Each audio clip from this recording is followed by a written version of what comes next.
Hello everyone, नमस्कार। एक बार फिर से स्वागत है आप सभी का लोधा जी क्लासेस के बीए प्लेटफॉर्म पर। दोस्तों, बीए फर्स्ट ईयर के अंदर पॉलिटी में तथा राजनीति विज्ञान के मूल आधार वाले सेशन के जो इंपॉर्टेंट क्वेश्चन आंसर को हम डिस्कस कर रहे थे, उस सीरीज को दोस्तों हम फिर से कंटिन्यू करने जा रहे हैं। और अब ये सीरीज रुकेगी नहीं दोस्तों। जानता हूं बहुत लंबे समय से ये पोस्टपोन थी ये सीरीज, लेकिन अब नहीं रुकेगी, कंटिन्यू चलेगी दोस्तों। और मैं उन सभी छात्रों से माफी मांगता हूं कि जो सभी सेशनों का वेट कर रहे हैं दोस्तों। अभी आप सभी जानते हैं कि बहुत लंबे समय से क्लासेस स्टार्ट हुई है, इस कारण से थोड़ा सा सिस्टम जमाने में हमें थोड़ा सा वक्त लग रहा है। इस कारण से थोड़ी सी क्लासेस, सभी क्लासेस डिले हो रही है।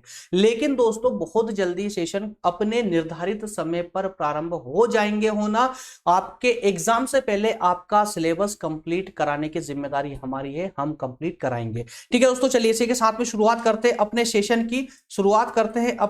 की। डायरेक्टली मूव करेंगे दोस्तों अपने सेशन पर। आज के सेशन दोस्तों मैं बता दूं, आज जो हम डिस्कस करेंगे राजनीति विज्ञान के मूल आधार वाली सीरीज के अंतर्गत दोस्तों, मॉडल क्वेश्चन आंसर वाली सीरीज में, जिसमें हम लघुत्तरीय प्रकृति के प्रश्नों पर डिस्कस कर रहे हैं, उसमें राजनीतिक व्यवस्था में लोकतंत्र और अधिनायकवाद पर डिस्कस करेंगे। लोकतंत्र और अधिनायक तंत्र पर हम चर्चा करेंगे। क्लियर दोस्तों, चलिए शुरुआत करते हैं अपने सेशन की। डायरेक्टली मूव करेंगे अपने सेशन पर।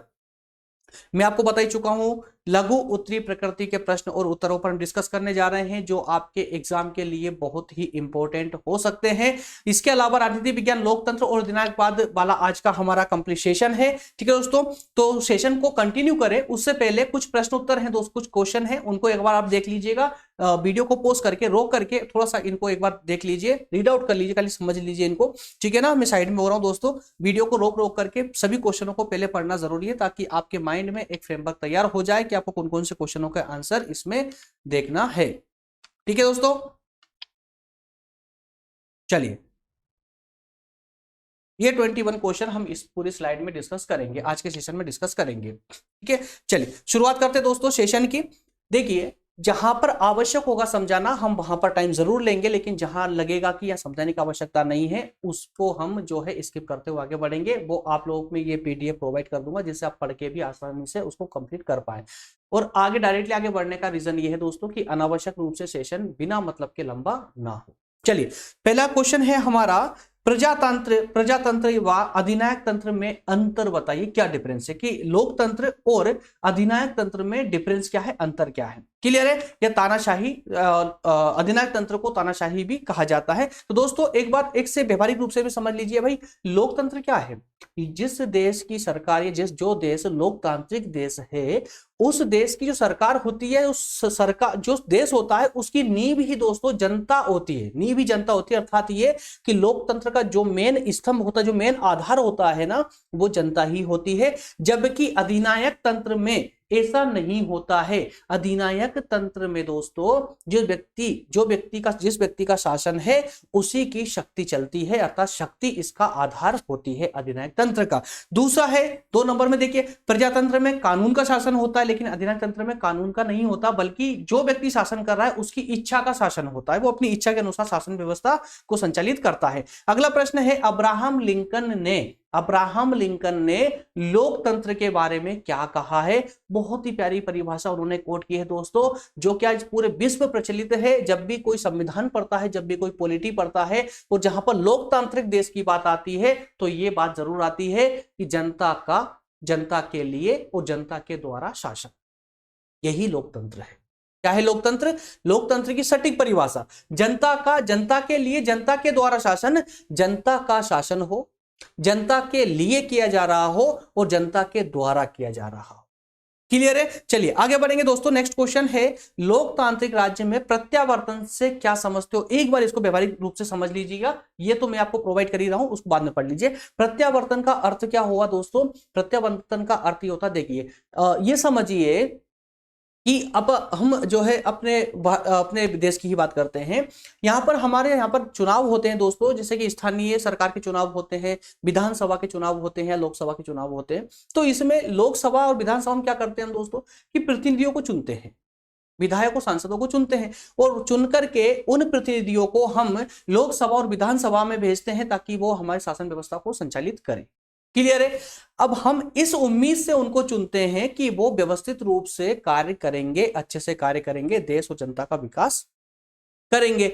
लेकिन अंततः होता यह है कि जिसको हमने चुन करके और सरकार संचालित करने के लिए भेजा है वो भ्रष्टाचारी हो जाता है, अत्याचारी हो जाता है या ठीक से कार्य नहीं करता है, तो फिर ऐसे में जनता के पास अधिकार होना चाहिए कि वो जिसको उन्होंने चुनकर भेजा है उसे वो वापस भी बुला सके, समय पे पूरा होने से पहले भी वापस बुला सके। तो जो वापस बुलाने वाला जो अधिकार है ना, यही दोस्तों प्रत्यावर्तन कहलाता है, यही प्रत्यावर्तन कहलाता है। इसको पढ़ेंगे तो आपको ये पूरा क्लियर हो जाएगा, ठीक है ना। चलिए अगली स्लाइड पर बढ़ते हैं।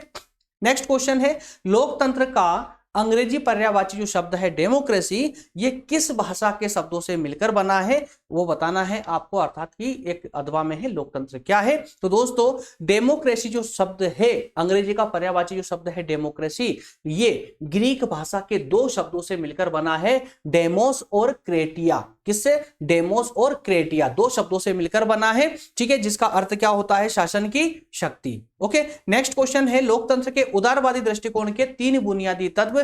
भाई लोकतंत्र के उदारवादी दृष्टिकोण, या लोकतंत्र तो होगा ही ना उदारवादी, ठीक है ना, तो उसी उदारवादी दृष्टिकोण के तीन तत्व बताने हैं आपको। तो पहला तत्व तो हो जाएगा कि सभी व्यक्ति शामिल होंगे इसमें, सभी व्यक्तियों के लिए बनेगा ये, ठीक है ना। अब्राहम लिंकन साहब ने क्या कहा था? लोकतंत्र जो है जनता का, जनता के लिए, जनता का शासन होता है, तो वो उदारवादी तत्व ही तो है। क्लियर है? तो सब व्यक्ति इसमें एक समान होंगे, सभी शामिल होंगे, सब एक समान होंगे, किसी के साथ किसी प्रकार का कोई भेदभाव नहीं किया जाएगा। दूसरा है शासन जनता के द्वारा संचालित होगा, मतलब ये कि हर एक व्यक्ति, जैसे भारत में किया हुआ 150 करोड़ जनसंख्या जाकर के वहां लोकसभा में जाकर बैठ के शासन संचालित, ऐसा नहीं है, बल्कि जो 150 करोड़, 125 से 150 करोड़ जो जनसंख्या है उनके द्वारा जो प्रतिनिधि चुनकर भेजे जा रहे हैं, उनके द्वारा जो शासन संचालित किया जाता है, उनके द्वारा ही शासन संचालित किया जाएगा, ठीक है। तो उसी को जो प्रतिनिधि शासन संचालित करते हैं, हम एक तरह से ये मानते हैं कि जनता के द्वारा ही उस शासन का संचालन किया जा रहा है। क्यों? क्योंकि उस प्रतिनिधि को जनता ने ही चुनकर भेजा है। अगला है दोस्तों, सरकार जनता के प्रति उत्तरदायी होगी। यहां पर जिस प्रतिनिधि को आप चुनकर भेज रहे हैं, तो आप चुनकर भेज रहे हैं, इसलिए वो व्यक्ति भी आपके प्रति जवाबदेह होगा। मतलब सिर्फ वो व्यक्ति अकेला नहीं, बल्कि पूरी सरकार आपके प्रति जवाबदेह होगी, उत्तरदायी होगी। क्लियर है? अगला प्रश्न, लोकतंत्र शासन की तीन प्रमुख विशेषताएं। तो लोकतंत्र शासन की जो विशेषताओं की अगर बात करें दोस्तों, तो जनता का प्रतिनिधित्व, जनता के हितों की रक्षा, जनता के प्रति उत्तरदायित्व, तीन विशेषताएं प्रमुख रूप से आपको देखने को मिलेगी हर एक लोकतंत्र सरकार के अंतर्गत। क्लियर है? अगला प्रश्न है, भारत में लोकतंत्र के सम्मुख चार चुनौतियां या अवरोधों को बताइए। कौन कौन से अवरोध है, कौन सी चुनौतियां हैं भारत में? लोकतंत्र सिर्फ भारत की ही बात नहीं दोस्तों, भारत में तो है ही, परंतु विश्व के अन्य देशों में जहां जहां पर लोकतंत्र है, वहां पर इस प्रकार की समस्याएं पर देखने को मिलती है। जैसे सांप्रदायिकता बहुत बड़ी चुनौती है किसी भी लोकतांत्रिक देश के लिए, किसी भी लोकतांत्रिक सरकार के लिए, उसकी प्रगति के लिए, जनता की उन्नति के लिए सांप्रदायिकता सबसे बड़ी चुनौती है। उसके बाद आतंकवाद, तो जातिवाद, क्षेत्रवाद, ये चारों जो है बहुत बड़े कांटे हैं जो लोकतंत्र के पैर में कंटिन्यू छुपते रहते हैं। क्लियर है? अगला प्रश्न है, लोकतंत्र के प्रकार लिखिए। लोकतंत्र कितने प्रकार का हो सकता है? भाई लोकतंत्र दो प्रकार का होगा, प्रत्यक्ष और अप्रत्यक्ष। कौन सा दोस्तों? प्रत्यक्ष और अप्रत्यक्ष। क्या होगा, मैं आगे इसको भी एक्सप्लेन करूंगा, प्रत्यक्ष लोकतंत्र क्या होगा और अप्रत्यक्ष लोकतंत्र क्या होगा। नेक्स्ट क्वेश्चन है, अप्रत्यक्ष लोकतंत्र को परिभाषित कीजिए। अप्रत्यक्ष लोकतंत्र को जरा समझ लीजिए दोस्तों, जो हमारे देश में लोकतंत्र है वो अप्रत्यक्ष लोकतंत्र है। मतलब ये हुआ कि हम जो प्रतिनिधि को चुनकर के भेजते हैं सरकार चलाने के लिए, तो वो अप्रत्यक्ष रूप से जनता ही शासन करती है। अप्रत्यक्ष रूप, देखिए प्रत्यक्ष तरीका कब होगा? जब आप खुद जाकर लोकसभा में जाकर बैठ करके सरकार का संचालन करोगे, देश का संचालन करोगे, तब वो प्रत्यक्ष लोकतंत्र होगा। अप्रत्यक्ष कब होगा? जब आप तो नहीं कर रहे हैं, लेकिन आपकी मर्जी से कोई और शासन कर रहा है, तो वो अप्रत्यक्ष रूप से वहां पर आपकी ही मर्जी चल रही है, ये मान लिया जाता है। इसलिए हमारे प्यारे देश भारत का जो लोकतंत्र है उसे हम अप्रत्यक्ष लोकतंत्र के नाम से जानते हैं। क्लियर है ना दोस्तों? इसको पढ़ेंगे आपको क्लियर होता चलेगा, एकदम बहुत आसान शब्दावली के साथ में है, बहुत आसान शब्दों के साथ में है। क्लियर है? चलिए नेक्स्ट क्वेश्चन है, प्रत्यक्ष लोकतंत्र क्या होता है? प्रत्यक्ष लोकतंत्र क्या होता है? प्रत्यक्ष प्रजातंत्र या लोकतंत्र के किन्हीं तीन उपकरणों के नाम लिखिए, या प्रत्यक्ष लोकतंत्र के कोई तीन साधन बताइए। तो आइए दोस्तों जरा इसको थोड़ा सा समझते हुए आगे बढ़ते हैं, थोड़ा सा टाइम देना पड़ेगा इसको, और टाइम देने के लिए आया। वैसे तो देखिए जहां आवश्यक होगा वहां टाइम देंगे, सेशन फिर लंबा होगा तो भी चलेगा, कोई प्रॉब्लम नहीं है, लेकिन अनावश्यक रूप से सेशन को बड़ा नहीं करेंगे। चलिए जब जनता, देखिए दोस्तों यहां पर, जब जनता प्रत्यक्ष रूप से शासन कार्यों में भाग लेती है, जब जनता, जब उस देश की जनता प्रत्यक्ष रूप से शासन के कार्यों में भाग लेती, जैसे कानून बनाने में या क्या किया जाना है, किस प्रकार डेवलपमेंट होगा, इस सारे कार्यों में जब जनता खुद भाग लेती है ना, नीति निर्धारित करती है अर्थात कानून बनाती है और प्रशासन अधिकारी नियुक्त करती है कि भाई कौन क्या कार्य करेगा, वो जनता ही नियुक्त कर रही है, तो कर उन पर नियंत्रण भी जनता ही रखती है, तो वह प्रत्यक्ष लोकतंत्र कहलाता है या प्रत्यक्ष प्रजातंत्र कहलाता है। क्लियर है ना दोस्तों। उदाहरण के लिए स्विट्जरलैंड का संविधान देख लीजिए उठा करके आप। स्विट्जरलैंड दोस्तों, स्विट्जरलैंड में प्रत्यक्ष लोकतंत्र है, हालांकि वहां पर थोड़ी सी जनसंख्या है, इस कारण से प्रत्यक्ष लोकतंत्र जो है वहां चल भी पा रहा है, लेकिन भारत, चीन, रूस, बड़े बड़े इन जहां पर जनसंख्या करोड़ों में है दोस्तों, ऐसी जनसंख्या वाले देशों के लिए प्रत्यक्ष लोकतंत्र संभव नहीं है, यहां प्रत्यक्ष लोकतंत्र संभव नहीं हो पाएगा। ठीक है, तो प्रत्यक्ष लोकतंत्र के उपकरण क्या क्या हो सकते हैं, क्या क्या उपकरण हैं, तो पहला है दोस्तों लोक निर्णय। लोक निर्णय, प्रत्यक्ष लोकतंत्र जो है लोक निर्णय के द्वारा भी संचालित किया जाता है या जनमत संग्रह के द्वारा भी किया जाता है। जब भी कोई कानून बनता है या सरकार बनाती है तो उस कानून बनने से पहले उस प्रस्ताव को जनमत संग्रह के लिए जनता के सामने डाल दिया जाता है। जनता उसमें अगर सहमति का ठप्पा लगाती है उसके बाद ही वो कानून बन पाता, अन्यथा वो रद्द हो जाएगा। दूसरा है आरंभक और तीसरा है प्रत्यावर्तन। तो दोस्तों देखिए, प्रत्यावर्तन जो है प्रत्यक्ष लोकतंत्र का एक उपकरण है। क्या है? प्रत्यावर्तन जो है प्रत्यक्ष लोकतंत्र का उपकरण है। और जो ये आरंभक शब्द है दोस्तों, आगे इसको भी मैं डिटेल में डिस्कस करने वाले हैं, इसको भी क्लियर है। चलिए अगला प्रश्न है, आधुनिक काल में स्विट्जरलैंड में प्रत्यक्ष लोकतंत्र कौन से तरीके पाए जाते हैं? आरंभक, जन्म संग्रह और लैंड्सजैमेंट। ठीक है, तो दोस्तों आप इन तीनों को याद रखेंगे। ये शब्दावलियां आगे बहुत ज्यादा काम आने वाली, जब हम इसी टॉपिक को पूरे डिटेल क्लासेस के अंतर्गत डिस्कस करेंगे तब। ओके, अगला प्रश्न है प्रजातंत्र के गुण और अवगुण बताइए। तो यहां पर दोस्तों हमें लोकतंत्र के गुण भी देखना है और दोष भी देखना है, भाई क्या क्या गुण है क्या क्या दोष है। तो कुछ पॉइंटों में हम गुण देखेंगे और कुछ पॉइंटों में अवगुण। क्लियर है? चलिए, तो एक मिनट यार, ये बड़ी समस्या।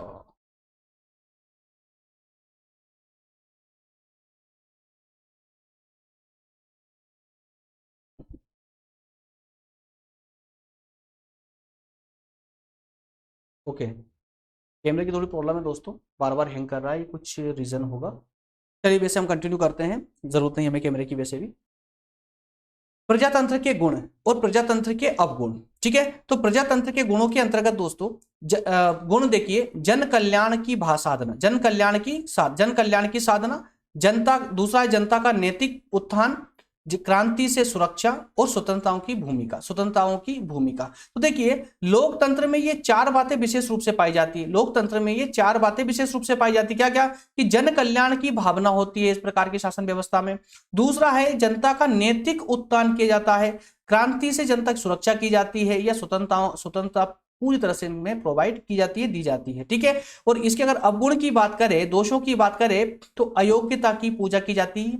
इसका अर्थ यह हुआ कि जो हम प्रतिनिधि भेजते हैं चुन करके, वो हो सकता है वो अयोग्य हो, तो उन अयोग्यों की पूजा की जाती है। दूसरा, भ्रष्ट शासन व्यवस्था का होना, सार्वजनिक धन और समय का अपव्यय होना, सर्वतोमुखी प्रगति की असंभावना होना। तो ये कुछ अवगुण भी है, इनको पॉइंट वाइज आप याद रखेंगे। जब डिटेल क्लासेस हम लेंगे दोस्तों तो इनको पूरे विस्तार से डिस्कस भी करेंगे। चलिए अगला प्रश्न है, लोकतंत्र की सरकार दलीय सरकार है, कोई दो कारण बताइए। भाई लोकतंत्र की जो सरकार होती है वो दलीय सरकार होती है, दो कारण क्यों होती है, क्या कारण है उसका? भाई लोकतांत्रिक देश में जो सरकार होती है वो दलीय सरकार होती है, मतलब उसके दल होते हैं। कारण बताइए। तो पहला कारण, विशाल क्षेत्रफल। जहां पर भी लोकतंत्र वाली सरकार होती है वहां पर क्षेत्रफल जो उस देश का होता है वो विशाल होता है, बड़ा होता है और ज्यादा जनसंख्या होती है। तो इस प्रकार के लोकतांत्रिक राज्यों में प्रतिनिध्यात्मक, मतलब प्रतिनिधि चुनकर भेजते हैं, उसी को हम प्रतिनिध्यात्मक प्रजातंत्र कहते हैं। तो विशाल क्षेत्रफल और अधिक जनसंख्या वाले देशों में प्रतिनिध्यात्मक प्रजातंत्र ही संभव है और प्रतिनिध्यात्मक प्रजातंत्र दलों के माध्यम से ही कार्य करते हैं। दूसरा है राजनीतिक दल आर्थिक और राजनीतिक कार्यक्रम पर आधारित होते हैं। क्या होते हैं दोस्तों? राजनीतिक जो दल होते हैं वो आर्थिक और राजनीतिक कार्यक्रम के आधार पर आधारित होते हैं, जो प्रायः धर्म, जाति, भाषा, प्रांतीय भेदों पर आधारित नहीं होते। अपने भेदभाव रहित आर्थिक व राजनीतिक कार्यक्रम के आधार पर वे जनता में राजनीतिक जागरूकता लाते हैं और चुनाव लड़कर सरकार बनाते हैं या प्रतिपक्ष में कार्य करते हैं। क्लियर दोस्तों? अगला प्रश्न है, लोकतंत्र की सफलता के लिए 3 आवश्यक दशाओं का उल्लेख कीजिए। भाई लोकतंत्र किस प्रकार से सफल हो सकता है, जो उसके अवगुण हैं उनको किस प्रकार हटाया जा सकता है, तो लोकतंत्र को सफलतापूर्वक चलाया जा सके उसके लिए 3 दशाएं बताइए। तो यह है दोस्तों, नंबर 1 जनता का उच्च चरित्र होना चाहिए, दूसरा जनता की जागरूकता होनी चाहिए, तीसरा शिक्षा का ऊंचा स्तर होना चाहिए। तो अगर आप लोकतंत्र को सफलतापूर्वक संचालित करना चाहते हैं दोस्तों, तो इन तीनों गुणों का होना आवश्यक है। तीनों का होना क्या है दोस्तों? आवश्यक है। क्लियर है? चलिए तो अब आगे बढ़ते दोस्तों, नेक्स्ट प्रश्न देखेंगे हम। अगला प्रश्न देखेंगे। अगला प्रश्न है, अधिनायक तंत्र या तानाशाही का अर्थ बताइए। देखिए अभी तक हम लोकतंत्र पर चर्चा कर चुके हैं, अब बात करेंगे हम अधिनायक तंत्र पर या तानाशाही शासन व्यवस्था पर। क्लियर है? अधिनायक तंत्र एक ऐसी शासन व्यवस्था है जिसमें शासन की संपूर्ण, यार ये तो आप समझते हो ना अच्छे से। भाई अधिनायक तंत्र किसको कहते हैं? जहां पर कोई व्यक्ति या कोई संस्था या कोई एक दल मिलकर के अपनी शक्ति के द्वारा किसी शासन व्यवस्था पर अधिकार कर ले, तो वहां पर तानाशाही शासन व्यवस्था हो जाएगी। और उस देश में जो भी कानून होगा या जो भी चलेगा वो सब उस व्यक्ति जो शासन कर रहा है ना उसकी इच्छा के अनुसार चलने वाला है। वहां कोई संविधान नहीं होगा, कोई कानून नहीं होगा, वहां कोई जनता की सहमति नहीं होगी, कोई जनता की कोई प्रगति के लिए कोई कार्य नहीं करेंगे। जैसा वो व्यक्ति चाहेगा वैसा वो शासन करेगा। ठीक है? तो अधिनायक तंत्र एक ऐसी शासन व्यवस्था है जिसमें शासन की संपूर्ण शक्ति एक व्यक्ति के हाथ में रहती है। क्लियर है? और वह उसका प्रयोग मनमाने ढंग से करता है। यह व्यक्ति सर्वोच्च होता है और किसी के प्रति उत्तरदायी नहीं होता, उसे किसी को जवाब नहीं देना है। नेक्स्ट क्वेश्चन है, तानाशाही को परिभाषित कीजिए अथवा अधिनायक तंत्र को परिभाषित कीजिए। उत्तर है दोस्तों न्यूमैन के अनुसार, न्यूमैन साहब ने कहा है कि तानाशाही या अधिनायक तंत्र से अभिप्राय एक ऐसे व्यक्ति या व्यक्तियों के समूह के शासन से है जो राज्य में सत्ता पर जबरदस्ती बलपूर्वक अधिकार कर लेते हैं और उसका असीमित रूप से प्रयोग करते हैं। क्लियर है? नेक्स्ट प्रश्न है, एलन बाल ने आधुनिक अधिनायक तंत्र के कितने रूप माने हैं, उनके नाम लिखिए। तो 2 रूप माने हैं इन्होंने, सर्वाधिकारवादी अधिनायक तंत्र और स्वेच्छाचारी अधिनायक तंत्र। ठीक है? नेक्स्ट प्रश्न है, प्राचीन अधिनायक तंत्र का एक उदाहरण दीजिए। पुराने जो अधिनायक तंत्र था, तानाशाही शासन व्यवस्था थी, उसका एक उदाहरण दीजिए। तो नेपोलियन बोनापार्ट का जो अधिनायक तंत्र था वो प्राचीन अधिनायक तंत्र का एक प्रमुख उदाहरण है। अगला प्रश्न है, अधिनायकवाद की विशेषताएं बताइए। तो अधिनायकवाद की दोस्तों कुछ विशेषताएं हैं, जैसे लोकतंत्र की थी तो अधिनायक तंत्र की भी होगी। प्राचीन समय में अधिकतम जो शासन व्यवस्थाएं थी दोस्तों वो अधिनायक तंत्र पर ही आधारित थी। पहला है, इसकी पहली विशेषता है कि ये एक पुलिस राज्य होता है। मतलब ये कि वहां पर कोई लोकतंत्र या कोई संविधान जैसी कोई व्यवस्था नहीं होती है, बल्कि पुलिस राज्य होता है। और पुलिस का हेड कौन होता है दोस्तों? जो व्यक्ति का शासन होता है, अधिनायक का। क्लियर है? इसमें शक्तियों का केंद्रीकरण होता है। दूसरा है, इसमें एक सर्वाधिकारवादी राजनीतिक दल होता है जिसके पास सारे अधिकार होते हैं, एक ऐसा राजनीतिक दल होता है। अगला प्रश्न है, अधिनायक तंत्र या निरंकुश तंत्र के कोई 4 लक्षण लिखिए। लोकतंत्र विरोधी, पहला लक्षण लोकतंत्र का विरोधी होता है ये। दूसरा, हिंसा और शक्ति में विश्वास रखता है। तीसरा, राज्य को अधिक महत्व देता है, जनता को नहीं। तीसरा, सर्वसत्तावादी या सर्वाधिकारवादी प्रकृति का होता है या प्रवृत्ति इसमें पाई जाती है अधिनायक तंत्र में। अगला नेक्स्ट एंड लास्ट क्वेश्चन है, क्या तानाशाही लोकतंत्र का विकल्प हो सकता है? बिल्कुल नहीं हो सकता भाई दोस्तों, बिल्कुल नहीं हो सकता। तानाशाही शासन व्यवस्था या निरंकुश शासन व्यवस्था जो है लोकतांत्रिक शासन व्यवस्था का जो विकल्प बिल्कुल नहीं हो सकता। क्यों? क्योंकि आपने खुद ही देखा है कि लोकतंत्र किस पर आधारित है? जनता की भलाई पर, जबकि तानाशाही किस पर आधारित है? शक्ति पर। यही एक दूसरे के अपोजिट हो गए ना, तो यहां पर आंसर है नहीं, तानाशाही लोकतंत्र का विकल्प नहीं हो सकता। लोकतंत्र के अपने कुछ दोष होते हैं, लेकिन वह निरंकुश तंत्र की तरह कार्य नहीं करता। मतलब कहने का मतलब यह कि लोकतंत्र में दोष भले ही होंगे, लेकिन वो निरंकुश तंत्र की तरह, निरंकुश या तानाशाही शासन की तरह क्रूर नहीं होगा, निर्दय नहीं होगा, मानवता का विरोध नहीं करेगा या दासता का प्रतीक नहीं होगा। तो आवश्यकता केवल लोकतंत्र में सुधार करने की है, उसको बदलने की नहीं। क्लियर दोस्तों? चलिए, इसी के साथ में आज की सीरीज हमारी होती है कंप्लीट, और नेक्स्ट सीरीज में हम दोस्तों बात करेंगे राजनीतिक दल और दबाव समूहों पर, इसी प्रकार से अति लघुत्तरीय प्रकृति के प्रश्नों के साथ ही, जिसमें महत्वपूर्ण जितने भी संभव महत्वपूर्ण प्रश्न होंगे आपके सामने लाए जाएंगे सीरीज के द्वारा। चलिए दोस्तों, मिलेंगे नेक्स्ट सेशन में, तब तक आप सभी का बहुत बहुत धन्यवाद। Thank you.